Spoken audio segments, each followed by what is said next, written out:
Hi Libra, this is your horoscope for July 2017. Thank you for joining me.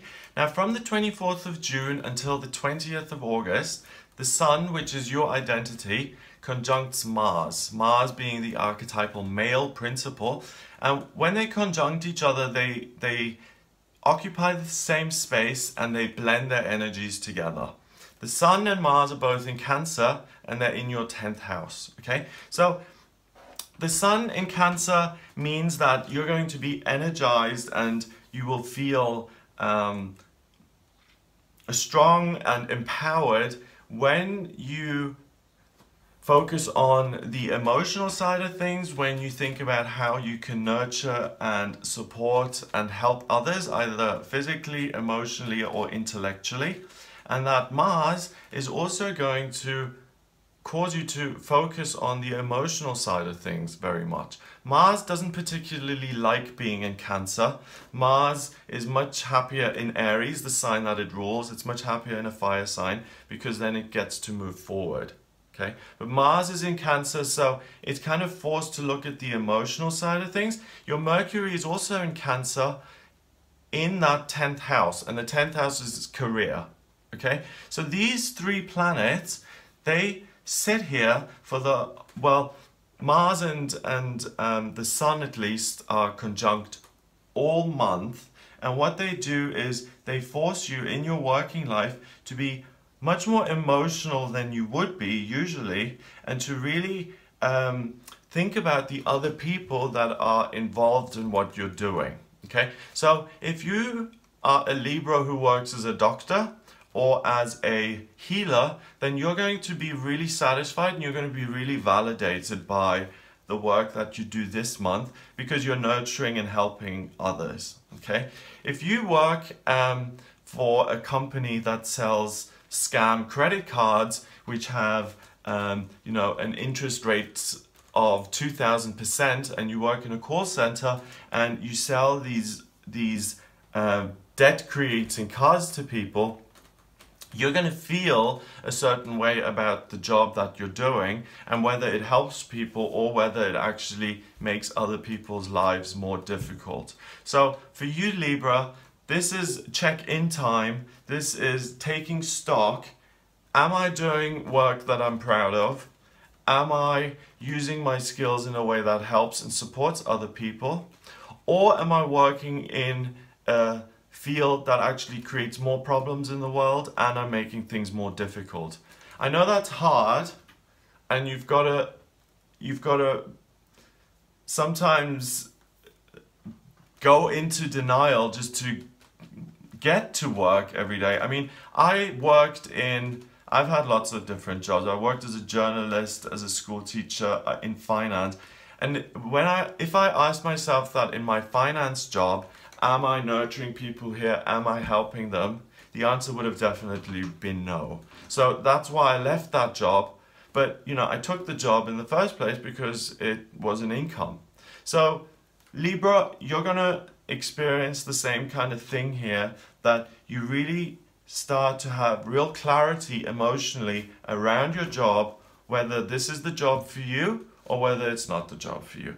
If you're a retired person and you're working at something, you're going to get the message, is this helping people, or is this upsetting people, or is this really not helping people? Whatever it is that you're working on, whatever it is that your output is, you're going to judge that on that basis. Is it helpful to others or is it not helpful to others? Okay. Now, on the 5th of July, Venus, the planet of love and beauty, she moves out of Taurus, where she was quite slow and sensual, and she moves into the upbeat and positive sign of Gemini. Now, if you look at the glyph of Gemini, it's a Roman numeral 2, and it's a doorway. So Venus, the planet of love and beauty, she wants to discover. She wants to go through every doorway. She wants to express herself in lots of different ways. She wants to have lots of experience, discover lots of new things. It's in your 9th house of travel and learning. So Venus stays in Gemini all month. Okay, it stays in your 9th house all month. So you're going to absolutely love anything that has to do with travel. So if you do have the option and the potential, the possibility, the opportunity to do any travel, especially to somewhere where you've never been before, then please use that. You will absolutely love it. The other thing that Venus is going to enjoy is expressing herself creatively. So if you're an artist, or you make pottery, or you're a fashion designer or a florist, it's a really good time to make those beautiful creations, to express yourself in them. And it's a time to really be inspired and then to express that inspiration. It's not so much about learning, because it's much more about you producing things rather than taking things in. This is a time for you to be creative and productive.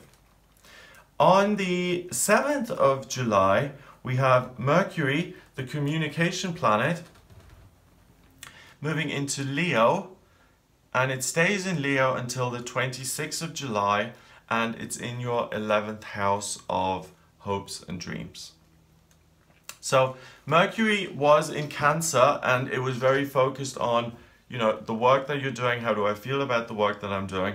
Now Mercury in Leo says, I have a real passion and a desire to realize my own hopes and dreams, and to be creative, and to do something that is compatible with who I really am. So this may be an uncomfortable month for you, Libra, because everything is shifting from you doing something that may not be a total suitable fit, and you're now moving towards something that is a fit. So in the long term, that's great, because you're doing work that's going to be much more compatible. But in the short term, it can be an upheaval, it can be unsettling, because you have to make changes. If you get to that point and you get to that fork in the road where it's like change or don't change, go down the fork that says change, because this month is really, you've never been in touch with your own feelings when it comes to your working life as much as you are now. So you can really trust that guidance and listen to it and make the changes that you want. So that lasts until the 26th. Mercury then goes into Virgo in your 12th house, and it stays there until the end of the month. And when Mercury goes into Virgo in the 12th, it becomes much more about receiving information and being guided by the universe. Okay, so use this time from the 7th until the 26th to realize your own hopes and dreams, because you have got that emotional information. And then at the end of the month, or even at the beginning of the month, or even during, tune in with your higher power, check in with your higher power, because it's going to help you and guide you in the right direction, and make sure that you're not going down a wrong road, or you're not wasting your time on things. Okay? So that Virgo will help you to almost assess, have I been successful in realizing my dreams, or do I still need to do more work? Do I need to tweak certain things?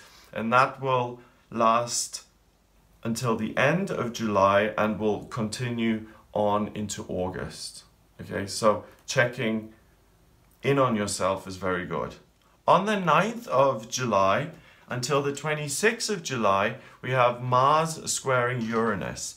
Mars is still in Cancer in your 10th house, and it's really urging you to look at your work and see how you feel about it. When it conjuncts with Uranus, Uranus is the rebel, the eccentric, it's the person who does things independently, and in Aries it's really, really forceful. It just bursts through things, okay? It's totally self-obsessed, and it's totally focused on the self. So when that connects with Mars in Cancer, if you are frustrated in a job, it may even be that you just walk out of that job, that you're so frustrated by it that rather than, you know, try and plan ahead and start doing something on the side while you still have the day job, with this Uranus-Mars square, you may be so disgusted with the job that you're doing that you, like, suddenly you realize, oh my God, I've been selling credit cards that have been getting people into debt and making them lose their houses and stuff. You may be so sickened by that that you just walk out of that job and just say, okay, I quit. I've done that in my experience. The fear of that is not good, and it causes you just to pick up another job, which is just to pay the bills. Try and maintain the job and transition slowly out of that job into something that you're happy doing, okay? Don't throw everything up in the air and make it that dramatic and fearful, because in 2 weeks' time, when the money is run out, then you'll work as a waiter or something just to pay the bills, and that's not your dream either. On the 9th of July as well, we have the full moon in Capricorn, and I'm going to make a separate video on this because the full moons can be quite complicated. But the full moon is a completion point. It's when it's fully illuminated and it showers us in its energy. In your case, the full moon happens in your 4th house of family, so that is really, really positive for you to connect with family members and to really feel nurtured and protected and held and safe by the people who are nearest and dearest to you and who you love and who love you back. So that full moon is really going to be beautiful for you to spend with people who are close to you. You'll continue working with the energy that I've mentioned until the 21st of July, when Mars moves into Leo. Mars goes into Leo in your 11th house. So again, there's going to be a huge drive to get out of a job that is unpleasant and to really work at realizing your own ambitions, hopes and dreams and desires. And now it becomes even stronger, okay? If you were gonna just throw everything up in the air and walk out of a job, if that was gonna happen anytime, it would happen now during the end of the month here, from the 21st of July onwards, because Mars is really, really what I want when I want it, and it doesn't care about the consequences or the consequences that your actions are going to have. The Mars in Leo is like the Knight of Wands, okay? It just rushes into things. So be clear that you're setting up something else. If you're not completely happy in your existing job, that is, be clear that you're working on something that you can start doing before Mars moves into Leo on the 21st, because if you haven't had enough by then, when Mars comes around, you'll have had it up to here and you'll leave. You'll leave the situation. Mars does not patiently stick around, especially in Leo. On the 23rd, that's heightened even more because the new moon happens in Leo, in your 11th house. So I'll make a separate video on this as well. But this really is pulling in this energy, which is going to make you ask, what are my hopes and dreams? Am I fulfilling them? Am I living them? And what needs to be done if I'm not complete? Okay, so there's really a period of change going on for you here, Libra. It's not going to be the easiest of months, but this is really a very positive, important month for you, because the changes you're going to make will put you in a situation in life that you're much more content in. And that's much more compatible. So sometimes we have to go through these uncomfortable moments to get to, you know, places of comfort and work that is compatible, but we have to go through that difficult stuff before we get to the good stuff first. So that's what I get for you, Libra, for July. If you'd like a private reading with me, then please just get in touch via my website. It's gregoryscott.com. Click on the readings tab to order your reading, and I can draw up your birth chart by looking at your place of birth, date of birth and time of birth. If you don't have the time of birth, I can still do your chart. I can use sunrise, or I can rectify your chart. We can also have a look at what your life purpose is, what your vocational aptitudes are, what's coming up in future, in your love life, in your career, in your health. If you're interested in that, then please get in touch via the website and audio reading, gregoryscott.com. If you like my videos and you want to support me, then please hit the subscribe button, and I'll speak to you next month.